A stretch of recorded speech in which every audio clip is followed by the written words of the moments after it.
everybody, welcome to my channel. If you are new, my name is B. Octavia and I'm from Washington DC, and today's video is going to be quite special.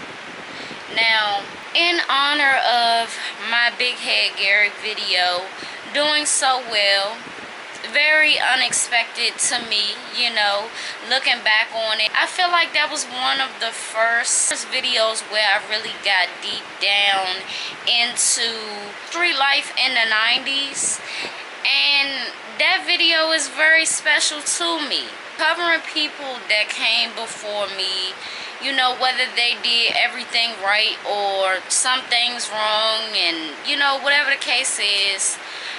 I just want to shed some light on their lives and their deaths, and if they're not dead, how are they moving through life now, So, in today's video, I will be talking about the murder of Brandon Terrell. Who's Brandon Terrell? Well, I thought Big Head Gary's name was Gary Terrell, right? Okay. Brandon Terrell is Big Head Gary's brother. Big Head Gary's brother name on the street was Big Head Brandon. So right now, we are going to get into the murder of Brandon Terrell. So Brandon Terrell was 18 years old at the time of his murder, and his murder happened August 23rd, 1988. Brandon Terrell's murder happened at Chapter 3 nightclub. Immediately thereafter, there was people who were talking and things that were said along the lines of Rayful being responsible for the murder of Brandon Terrell. As the detectives were collecting witnesses and things to that nature, they came across several people that they used in the court proceedings in the case, and Rayful Edmonds' name was coming up in the streets of him being responsible, and by responsible I mean that he called the hit on Brandon Terrell. Now, what we should note is that Rayful is doing his thing, with his family, some associates, employees, and there was often, just like it is now, there was often rivalries between different drug dealers. And I'm not sure if there was a problem between the two, or if the problem was just with Rayful only wanting to be the only one, Big Head Brandon being a drug dealer doing his thing. I mean, to me, I see it as if somebody else is in the same position and they making money, like, why would you even be mad? But it could have been a beef on both sides, you know what I'm saying? I'm thinking like this, right? 1988, that was right before Alpo came back to DC, He ironically came back pretty much as soon as, or maybe a couple months after, Rayful got locked up and sent away.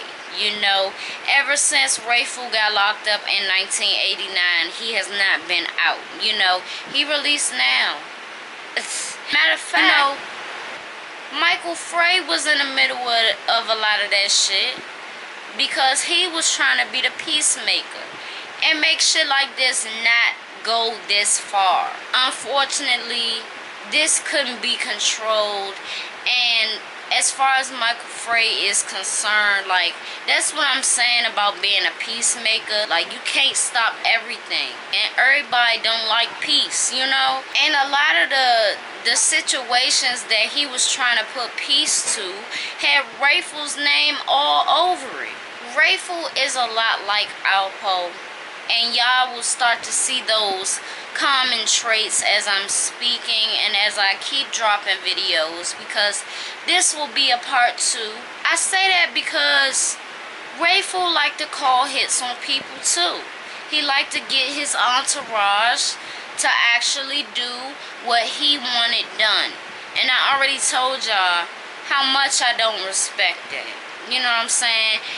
If it's a personal issue, you supposed to act that out yourself, whether that be good or bad. You know, if it's a personal vendetta, handle that shit yourself. Because it be them type of people that like to call hits on people, but then they fold under pressure. Or they fold because they not even cut like that for real. You know? And I really just think it's quite soft. You know, the person that do the hits, you getting your money, you rationalizing that on your own. You know what I'm saying? You rationalizing that in your own mind. That ain't for me to rationalize. But to the person that's calling the hits, I just don't respect that. Especially if you gonna fold. Don't call it and then fold. Even if it's years later, don't fold. So, the word on the street, and word travels fast. You know, word that Rayful called this hit was going around, and a person by the name of Lil Nut, his name was going around as being the trigger man. In part 2, I'll get deeper into that, but to leave this off, I wanted to speak on Brandon Terrell's last moments, and I wanted to leave a question with you guys. It was said by several people that were just lingering around the Chapter 3 nightclub that night. One person said that they saw Rayful and Brandon talking inside the club. Another person said that they saw Lil Nut and all of them having kind of like a back and forth. Another person said that there was a confrontation outside before the shots. All of their stories were about the same thing, but it was different times in the night. All of them seen different things during that night. During the trial, it was revealed that Brandon Terrell was shot at least 7 gunshot wounds. His brother's murder turned him basically savage, you know, turned him into the cutthroat, you know, killer that a lot of young men and even young women turn into as a result of their loved one being taken in such a violent manner. The streets said Lil Nut, whoever did this, walked up on him and finished it. And they probably didn't even take nothing from him. So it probably was some personal shit. Or something about Rayful's ego that, you know, certain people just won't want to see you breathing. They won't want to see you happy. They won't want to see you, you know, get money. Just like they doing. It was said that Big Head Brandon's murder turned Gary all the way up. You know, it turned him into the savage that he figured that he had to be to avenge his brother's death and to not end up the same way, you know.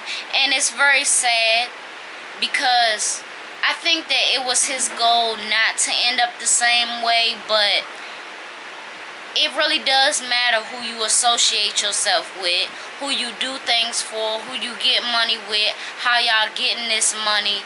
All of it builds up, and the karma from it is just unbearable. Nobody can live through that, you know. I feel like if Alpo and Wayne and them didn't get him that night, something else would have happened to him, you know. And that's off of you doing something for something. Well, it was for him, you know. Him killing Andre was for him, but that shit was for Alpo too, you know. At the end of the day, when you think about it, Alpo got more out of that. Yeah, Big Head Gary's emotions was satisfied in knowing that his baby mother, his girlfriend, can't fuck with Andre no more. But at the same time, think about it. Alpo getting a girl too, and he getting some money. He said he gave him some money, but I don't know. You know what I'm saying? Who knows if he really got that money? Or if he even got to touch it, if he even got to spin it. Who knows? I say all that to say, stay tuned for part 2 of this. And I will be talking about Rayful admin cooperating before he was arrested. I will talk about what he did in attempts to stay free. But do you think that he paid Big Head Gary not to raise hell? Because I think he did. Leave your comments and thoughts below. Thank you for watching this video. Thank you for tuning in and hearing me out. It's your girl, B. Octavia, and I will see y'all in my next video.